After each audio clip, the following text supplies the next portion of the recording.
February 1943. The war was sucking out of the country not only people and metal, but also the warmth itself.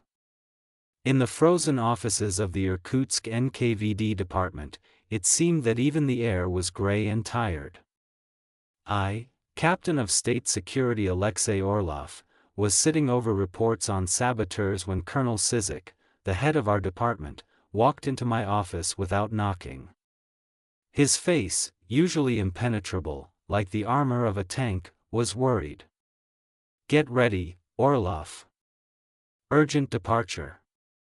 He threw a short ciphergram on the table. I ran my eyes over it.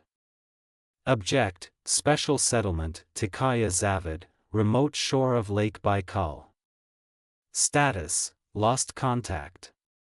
A riot? An escape?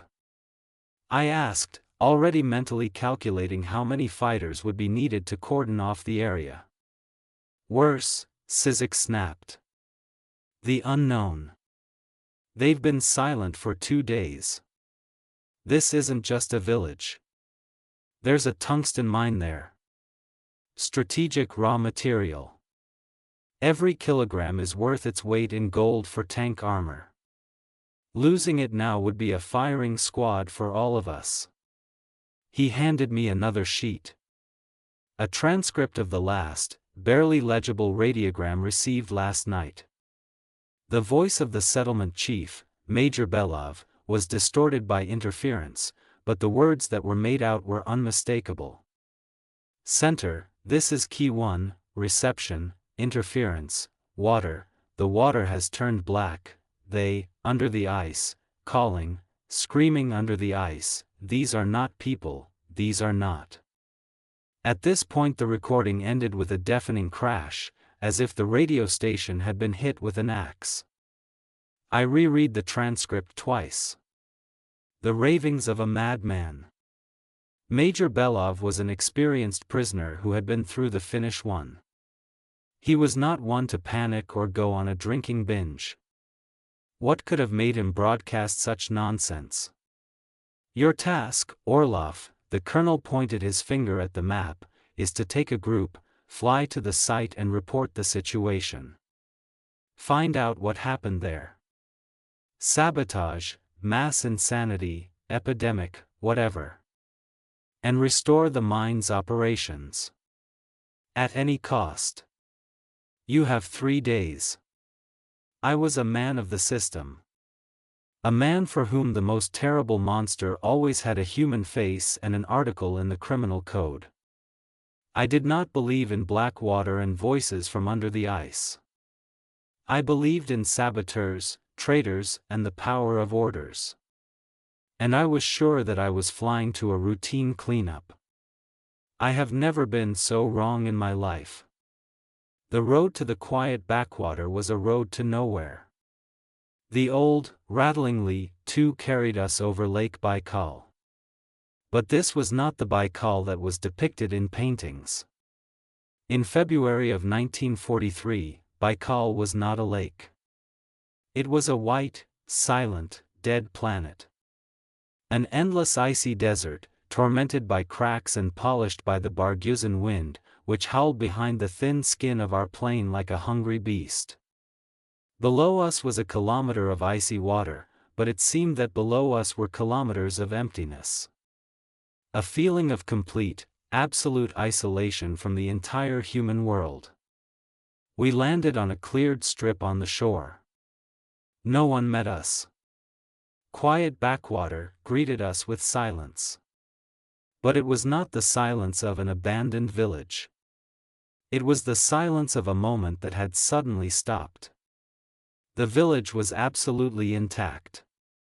Smoke curled from the chimneys of dozens of wooden huts and barracks, the stoves had been heated only recently. Buckets full of frozen water stood by the well. Clothes hung on the ropes, turned into icy boards that quietly jingled in the wind.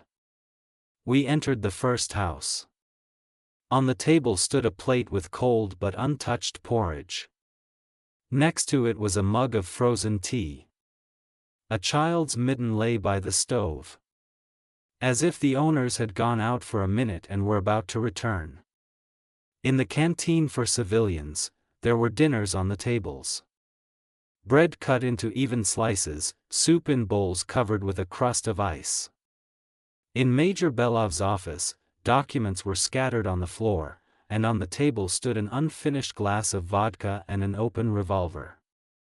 Not a single body. Not a single drop of blood. No signs of struggle or panic. Just emptiness. 232 people, prisoners, guards, civilian workers, a few women and children, simply vanished. Evaporated. Dissolved into the icy air. We methodically, house by house, searched the entire settlement. The picture was the same everywhere. A frozen, interrupted life. We went outside when it was already getting dark. I walked around the village perimeter. And then I saw something that made my blood run cold. Snow. Deep, untouched snow from the night before. And in it, tracks. Hundreds of tracks. They led from every house, from every barack. They converged on one wide, beaten path. And that path led in one single direction. To the shore of Lake Baikal. I followed it. My soldiers followed me silently. The path descended to the very edge of the water, to the border where the coastal snow met the thick, monolithic shell of lake ice. And here the tracks ended. Every single one. Traces of prisoners' felt boots, heavy guard boots, small children's shoes. They all ended at the edge of the ice. As if 232 people, as one, had reached that line and stepped into nowhere. As if the entire village, holding hands, had stepped under the ice, into the black, bottomless depths. I stood at the edge of that abyss and looked out over the endless white desert of the frozen lake. For the first time in my service, I didn't know what to report to the center. For the first time, I faced an enemy that had no name, no face, no motive. An enemy that left no bodies. He simply took people. And somewhere deep inside, under the thick layer of my pragmatism and cynicism, I felt a primal, icy fear. I realized that Major Belov's last radiogram was not delirium. He tried to warn us. The morning of February 21, 1943 on Baikal was as silent and icy as the previous evening. The sun, barely rising above the icy hills, cast long, bluish shadows on the snowy plain of the lake. It seemed that nature itself had frozen in anticipation. The quiet backwater remained motionless, frozen in time, like a set for a play where the actors disappeared without a trace just before the finale. I, Captain Orloff, spent a sleepless night. For the first time in my years of service, I felt like the hunted rather than the hunter. My rational mind refused to accept what I had seen. 232 people could not have vanished. There had to be an explanation. A logical one. I woke up my men. There were 4 of us left, me, my deputy, Senior Lieutenant Smirnov, an experienced radio operator, and 2 special group fighters, Sergeants Petrenko and Kovalev. We were well armed, trained, accustomed to any surprises. But not to this one. We began searching the village methodically. House after house, barack after barack. Nothing. Not a single clue. It was as if the men had simply stepped out of their work for a moment, expecting to return. The mine chief's coat was hanging on a coat rack in his office, his glasses were lying on the table, and there was some frozen soup in a pot on the stove. There were traces of their presence everywhere, but there was no sign of them. No struggle, no panic, no blood. Nothing to explain their sudden absence. Smirnov, our radio operator, tried to set up communications. We dragged a heavy field radio station R-102 to the shore.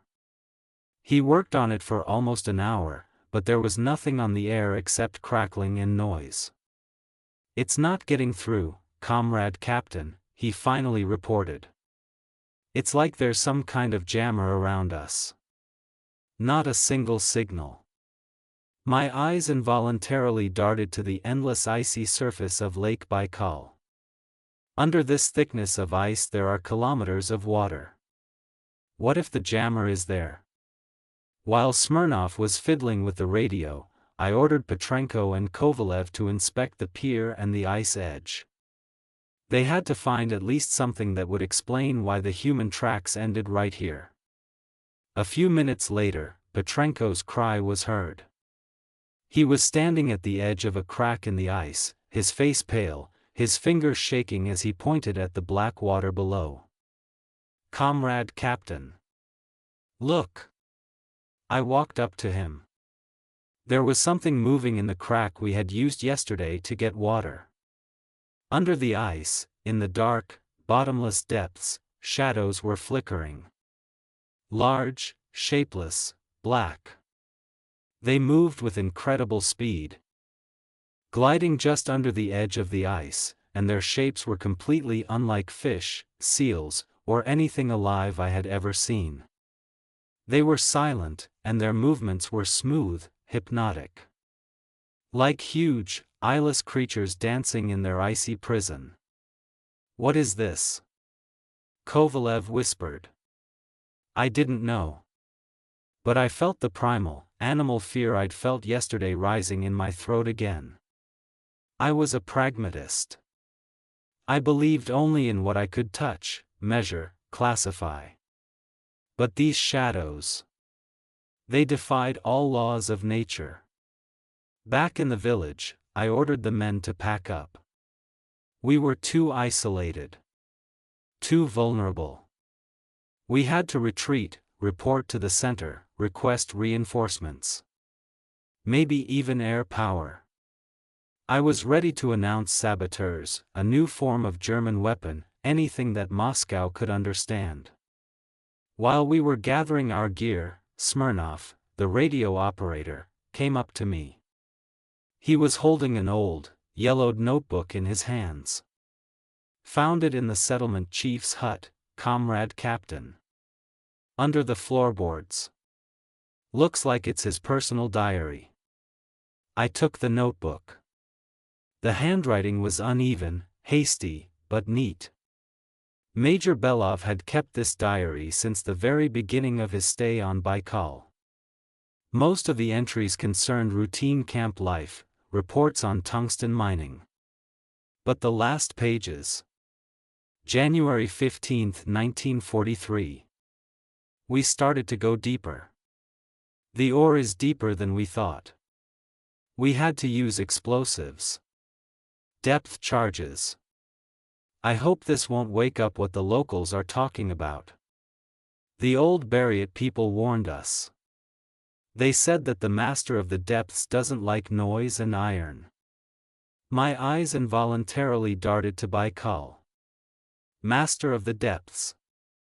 What nickname did the locals give these shadows? February 2, 1943. Strange dreams. Every night. About water. Black, icy. And voices. Calling by name. As if from the depths. At first I thought it was fatigue. But people complain too. Workers, guards. Everyone sees the same thing. Drawn to water.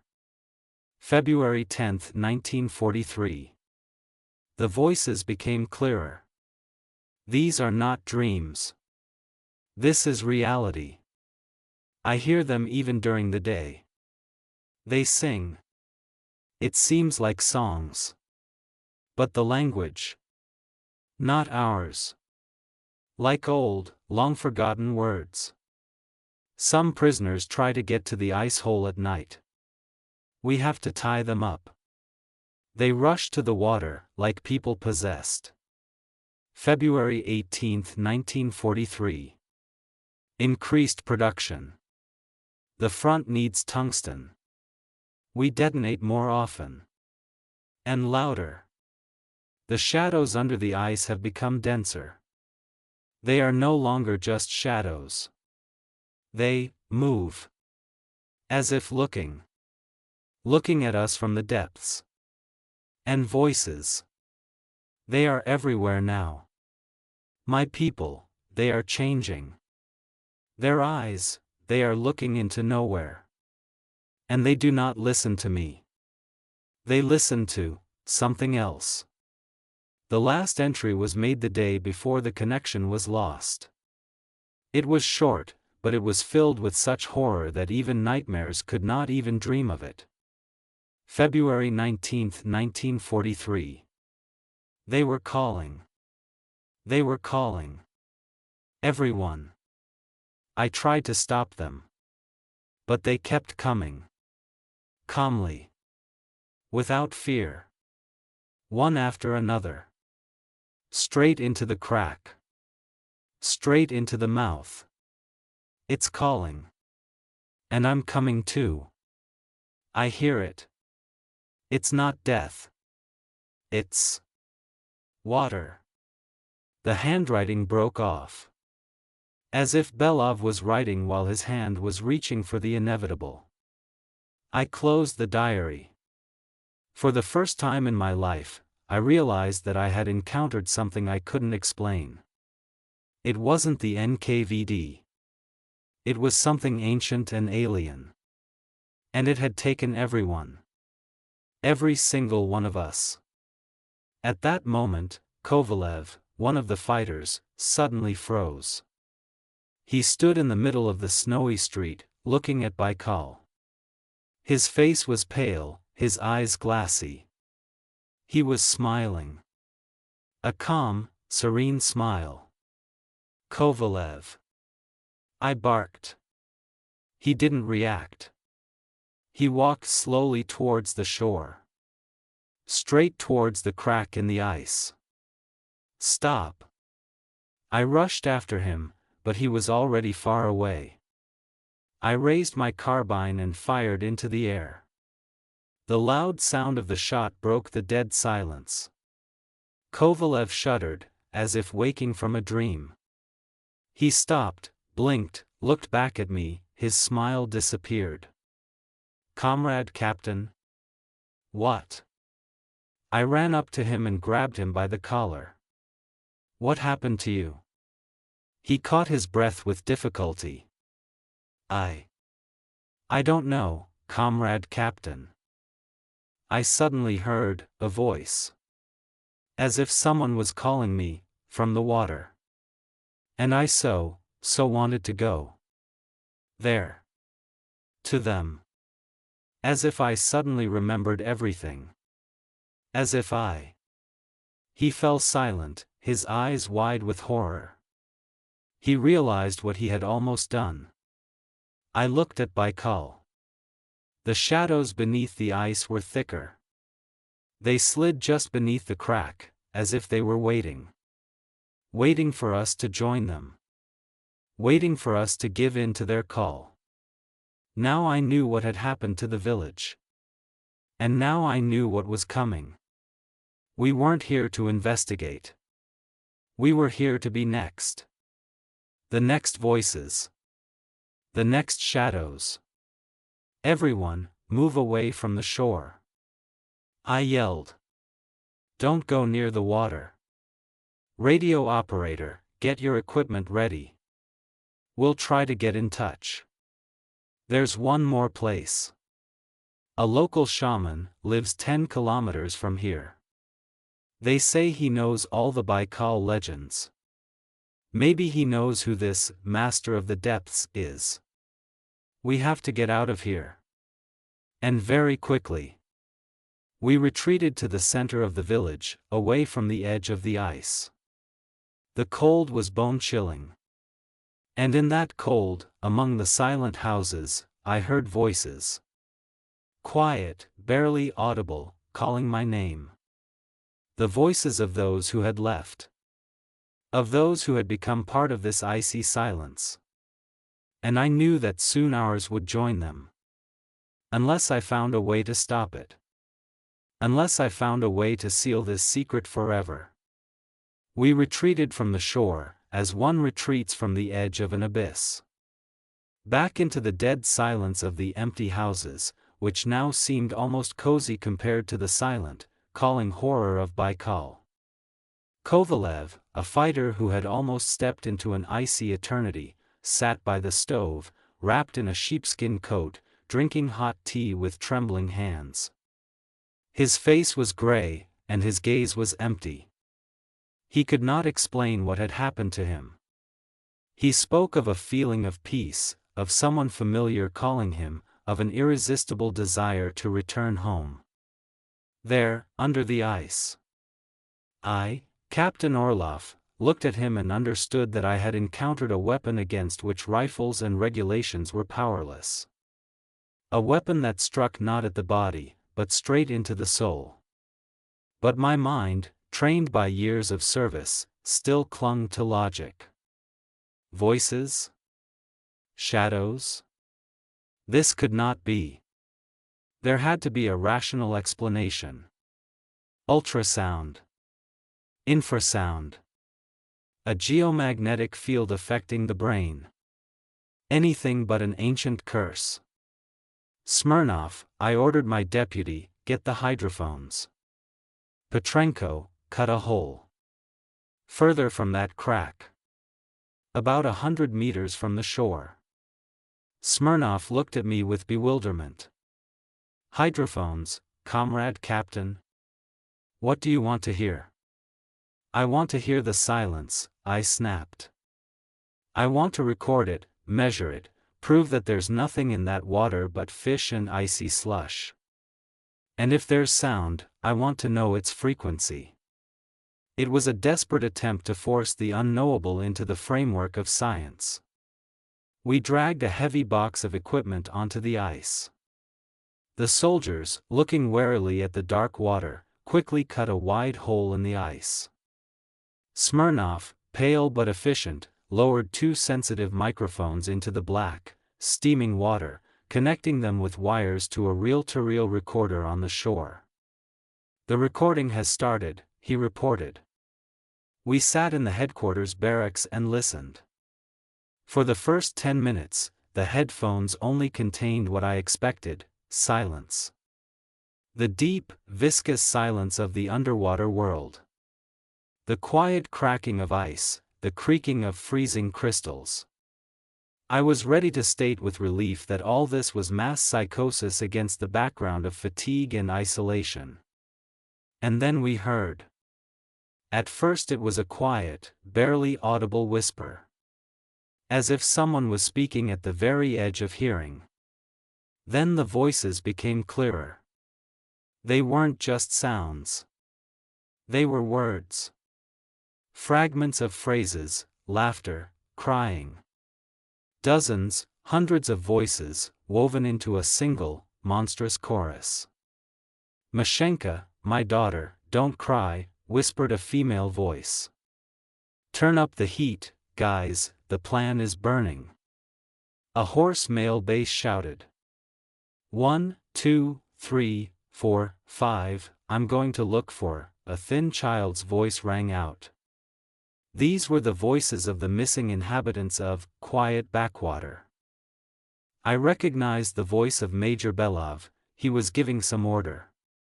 I heard the laughter of a young teacher whose photo I found in one of the houses. We were listening to a dead city that continued to live its ghostly life at the bottom of the deepest lake in the world. Smirnov tore off his headphones, his face distorted with horror. Comrade Captain, this is impossible. But it was possible. The hydrophones weren't lying. It wasn't a hallucination. It was objective reality, recorded on magnetic tape. A reality in which people didn't die, but became echoes. Became voices. While we, numb with horror, listened to this underwater hell, Kovalev entered the barracks. He brought an old man with him. It was the same local Buryat hunter that Belov wrote about in his diary. His name was Bear. The old man was dried out like tree bark, his face was a network of deep wrinkles, and in his dark, slightly slanted eyes shone the wisdom of centuries. He sat down by the stove, not paying attention to our uniforms and weapons. "You woke him," he said quietly, his Russian a little drawn out, sing-song. "The master of the depths does not like iron and fire. You screamed in his house. You tore his body apart with explosions. Now he will not sleep." "Who is he?" I asked, trying to maintain my composure. "He is the spirit of this place. Baikal itself. He was here when there were no mountains. He sleeps in the deepest hollow. He is not evil. He just is. Like ice and wind. He does not tolerate strangers. Those who come and take what is his." "Does he take people?" The old man nodded slowly. "He does not kill. He calls to himself. Takes the soul, so that it becomes part of his water, part of his voice. The man hears the call. Goes to the water. And returns home. To the great silence. Your people, they are home now. They sing his song." I looked at the recorder, which was still reeling in the voices of the dead. The song of Baikal. "But why didn't he touch anyone before?" asked Smirnov. "Before, you took only from the shore. Stone, wood. He allowed it. But then you climbed into his heart. To the very bottom. You began to tear his veins with iron. You hurt him. And he woke up. And now he is hungry. He will call until he takes everyone who defiled his peace." The old man stood up. "Get out of here, people in uniform. Before he calls you too. Get out while your souls still belong to you." He walked out of the barracks and disappeared into the gathering darkness, leaving us alone with our discovery and our fear. Now I knew everything. Belov's diary, the old man's story, the hydrophone recordings, everything came together to form a single, monstrous picture. We had not encountered saboteurs or enemy weapons. We had invaded the territory of an ancient, incomprehensible creature. A creature that did not kill, but assimilated. Absorbed consciousness, turning people into its eternal, integral part. The missing inhabitants of the quiet backwater did not drown. They became Baikal. At that moment, a piercing screech was heard in the radio connected to the recorder. I looked at the indicator arrow. The signal level was off the scale. The voices in the headphones merged into a single, deafening scream. I ran out of the barracks. The ice on the lake hummed. The black shadows under the water, which had been moving chaotically before, were now gathered in one place. Right under our hole. There were hundreds of them, thousands. They were intertwined into a giant, black, pulsating clot.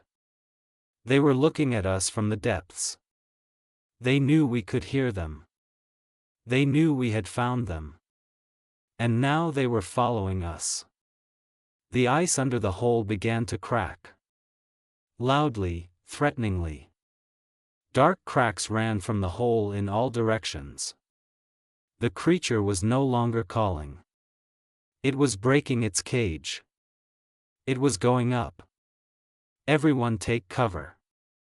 I yelled. "Back to the village. Now!" We ran away from the shore in panic, trying to escape the crumbling ice. I ran and didn't look back, but I heard behind me the furious roar of cracking ice and a deafening chorus of voices, which was now coming not from my headphones, but right in my head. They weren't singing anymore. They were screaming. And they were calling my name. We ran from the shore as if from fire. Behind us, there was the roar of breaking ice and a furious, multi-voiced howl, which now sounded not in the headphones, but right in the skull. It did not sound like a human scream. It was the sound of the elements themselves, angry and insulted. The creature we had disturbed no longer whispered. It had declared its rights. We took cover in the furthest barracks, barricading the door with whatever came to hand. There were 3 of us left, me, Captain Orlov, radio operator Smirnov, and Sergeant Petrenko. Kovalev, the very fighter whom Baikal had first called, had disappeared. We did not see how it happened. In the confusion of the panicked flight, he had simply fallen behind. Or perhaps he had not fallen behind, but had responded to the call that had never ceased for him. We sat in icy silence, listening to the sounds outside. The roar on the lake had died down. But the silence that followed was even more terrifying. It was heavy, filled with anticipation. The predator was lurking. "What was that, comrade captain?" Petrenko whispered, his face an earthy color. "That was the answer," I said. "We stuck a stick in the nest. And now it knows we're here. And it won't let us go." My mind, accustomed to logic and order, feverishly searched for a way out. Run? Where? There was deserted taiga and icy desert for hundreds of kilometers around. Wait for help? There was no connection. And even if there was, what would I report? That we were being attacked by a sentient lake? I myself would be sent to a special hospital for the mentally ill. No. The system I served taught me one thing: if the enemy cannot be outflanked, he must be destroyed. I was a soldier. And I had to fight. It must have a source, I said, more to myself than to my men. The core. The center. The old man said it sleeps at the bottom, in the deepest hollow. Belov wrote about blasting operations at the mine. It all started after them. So its lair is there. In the flooded shaft. Smirnov looked at me with horror. "Do you want to go down there?" "No. We'll force it to rise. If it reacts to explosions, we'll give it an explosion. One it won't survive." The plan was crazy. Desperate. But it was the only plan I had. The mine's entire stockpile of explosives was stored in the warehouse, dozens of boxes of TNT, intended for mining operations. If we combined it all into a single charge and lowered it into the deepest point of the lake, above the shaft, it would be powerful enough to collapse the vaults of the flooded mine, burying whatever lived there under millions of tons of rock. Or at least stun it, give us time to get out of here. For the next few hours, we worked like men possessed. We dragged heavy boxes of TNT blocks onto the ice, assembling a giant landmine. The work warmed us, drove away the fear and the voices in our heads. We acted silently, automatically, like a well-oiled machine. The voices did not disappear. They were different. They no longer called or sang. They threatened. They whispered to us of the futility of our actions, showed us visions of shattered ice, of dark, icy water swallowing our bodies. They tried to break our will. But the fear of death was stronger than the fear of the unknown. We were cutting a hole. A huge, wide hole in the ice, right above where the maps said the main shaft of the mine was. The ice was 1.5 meters thick, and the work took several hours. The black, oily water that appeared at the bottom of the hole looked at us like the bottomless eye of hell. We lowered our monstrous charge into the water, tying it to a long rope. The detonators were brought ashore. "Everyone, take cover," I ordered. "Behind the hill. At least a kilometer from the shore." We ran a safe distance away and lay down in the snow behind a rocky ridge. I picked up the blasting machine. My fingers, frozen even in thick gloves, barely obeyed. I took a deep breath, exhaled a cloud of steam, and turned the handle. The explosion was deafening. So loud that it seemed like the world itself had split. The ice shell of Lake Baikal rose up as if it were alive. The snow came down from the hills like an avalanche. We were thrown by the shock wave, covered in snow and small pieces of ice. And then there was silence. We peered out from behind the shelter. For a moment, I thought we had won. The voices in my head were silent. Absolutely.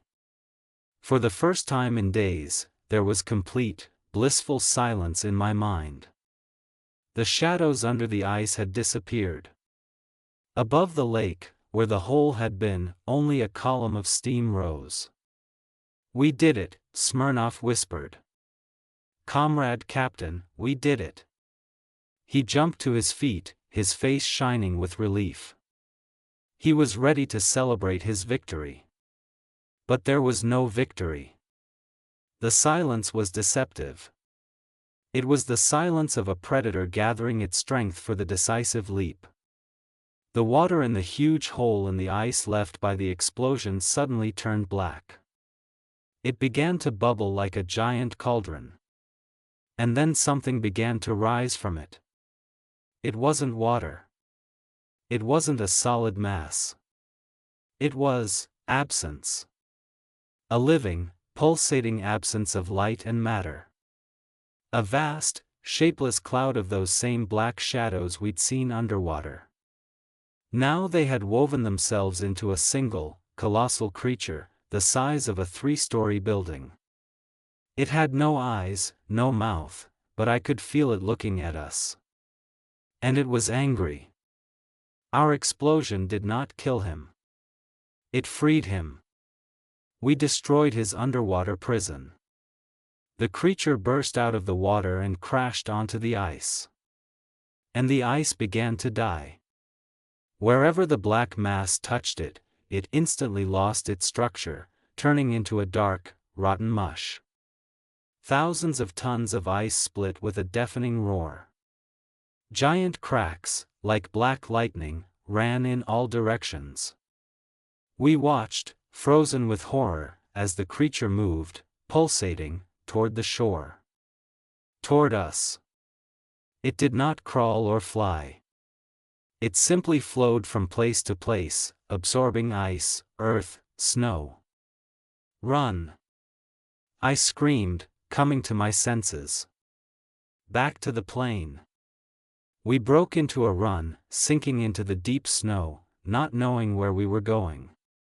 Behind us, I could hear the rumble of the world collapsing. I didn't look back, but I felt it. Its cold, indifferent presence. And I heard its voice. It wasn't in my head anymore. It was everywhere. It wasn't a scream or a whisper. It was a sound like shifting tectonic plates. The sound of eternity itself, expressing its cold contempt for our short, warm-blooded lives. We ran to the runway and jumped into the plane. The pilot, pale as death, was already starting the engines. "What is this, Comrade Captain?" he shouted, trying to be heard over the roar of the engines. "The end of the world." I shouted back. "Lift the car." The plane, bouncing on the uneven ice, began its takeoff run. I looked out the window. The black mass was already at the very shore.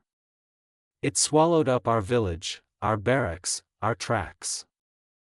quiet backwater was disappearing, drowning in the living, moving darkness. We lifted off the ice a moment before that darkness touched our chassis. We were gaining altitude, heading into the saving, clear sky. And below, in the place of the special settlement and the mine, there remained only a huge, black, pulsating ulcer on the body of Baikal. I looked at it, and despair filled me. We hadn't just failed to win. We had made the worst mistake of all. We had let the genie out of the bottle. We had awakened something that had been sleeping for centuries, and now it was free. And hungry. And I didn't know if it could be stopped at all. Or at what cost. When the last echoes of the explosions and the rumble of the rockfall died away, there was silence. But it was not the dead, oppressive silence that reigned in the abandoned village.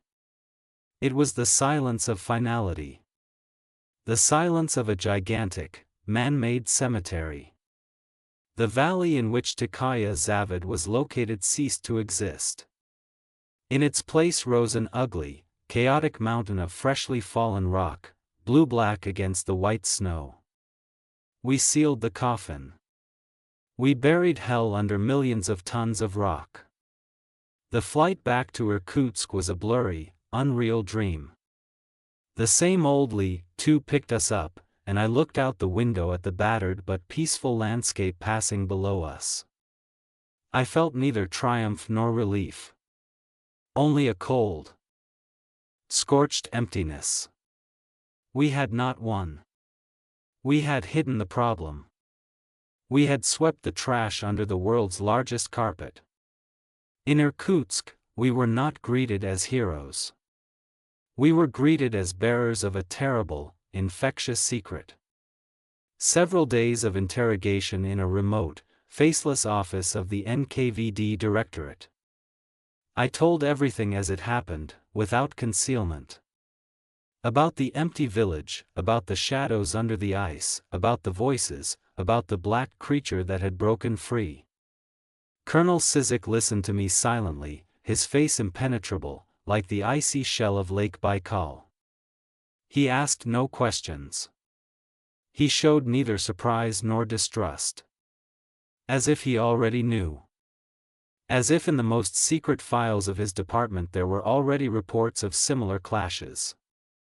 My final report, written in my own hand, was classified as special importance and placed in a safe that I was sure would not be opened even in 100 years.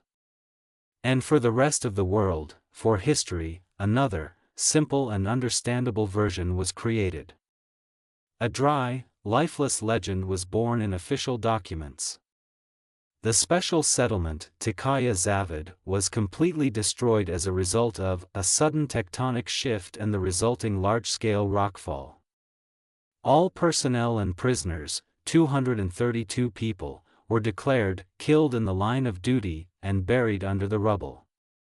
The area was declared an experimental zone with unpredictable seismic activity and closed to all shipping, flights, and visits for an indefinite period. The truth was safely buried under layers of bureaucratic lies. Smirnov and Petrenko were sent to Far Eastern garrisons, after being forced to sign enough non-disclosure papers to last several lifetimes. Their memories were written off as combat psychosis. And I was promoted. A month later I became a major. I was transferred to Moscow, to the central office. I was given a new apartment, a new position in the archive department. Quiet, calm, dusty work. It was not a reward. It was a cage.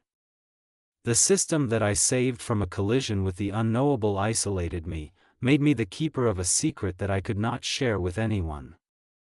I became a living ghost, a keeper of silence. The years passed. The war ended. The country was being rebuilt. I got married and had a daughter. I lived the ordinary, normal life of a Soviet employee. But every night, in the silence of my Moscow apartment, I closed my eyes and found myself there again, on the icy shore of Lake Baikal. I heard screams from beneath the ice. I saw black shadows sliding in the depths. I felt the icy breath of the creature we had buried. I could never go near open water again. Not a river, not a lake, not the sea. I couldn't look at the dark water without feeling a primal terror grip my heart. Baikal had taken more than just my people. It had taken my peace. Epilogue. Our days. The deep-sea vehicle Mir-1 is slowly sinking into the abyss of Lake Baikal. Outside is absolute, blue-black darkness, pierced only by powerful spotlights. Inside, in the warmth and safety of a titanium sphere, sits a team of oceanographers. This is an international expedition studying the lake's unique ecosystem. We're approaching Anomalous Zone 7, says the expedition leader, an elderly professor with a gray beard, looking at the sonar screen. A place that, for some inexplicable reason, our most powerful echo sounders cannot penetrate. It's as if there's no bottom here. On the monitor screen is the bottom relief. A perfectly flat plateau, and suddenly, a sharp drop-off into nowhere. A black spot from which the signal is not reflected. The device hovers over the edge of this anomaly. Turn on the high-definition cameras, the professor commands. Let's see what's out there at the edge of the world. The cameraman points the cameras down into the darkness. The spotlights go into the abyss, finding no bottom.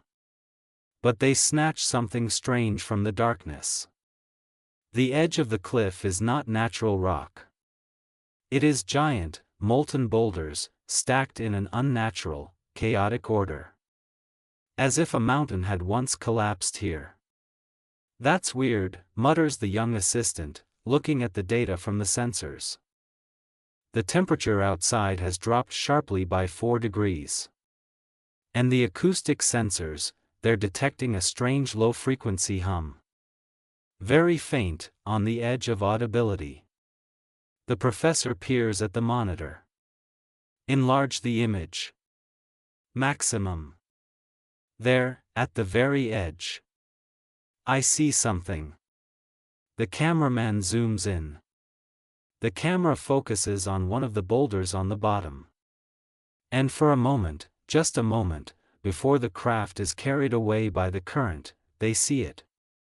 In the crevice between two giant rocks, deep under the water, in the eternal darkness and cold, something moves. Something black, shapeless. A shadow. It glides slowly, lazily in the darkness, like a giant sleeping beast that has stirred in its sleep. What was that? The assistant asks. The professor is silent, not taking his eyes off the screen, which again shows only black, bottomless emptiness. He doesn't know what it was. And I know. I, an old, gray-haired man, sit on a bench in the park by the patriarch's ponds and crumble bread for the pigeons. I have lived to see the new century, outlived my country, outlived everyone who knew the truth about the quiet backwater. I am the last keeper of silence. And I know that we did not win back then, in 43. We only delayed the inevitable. We locked the ancient horror in a stone cage. But Baikal is alive. Water wears away stone. And one day, in 100 years or 1,000, it will free its master. And when you stand on its shore and hear the ice cracking, listen. Perhaps it is not just a crack. Perhaps it is someone trying to shout to you from the eternal, cold depths. Or perhaps, it is the cracking walls of the oldest and most terrible prison on the planet.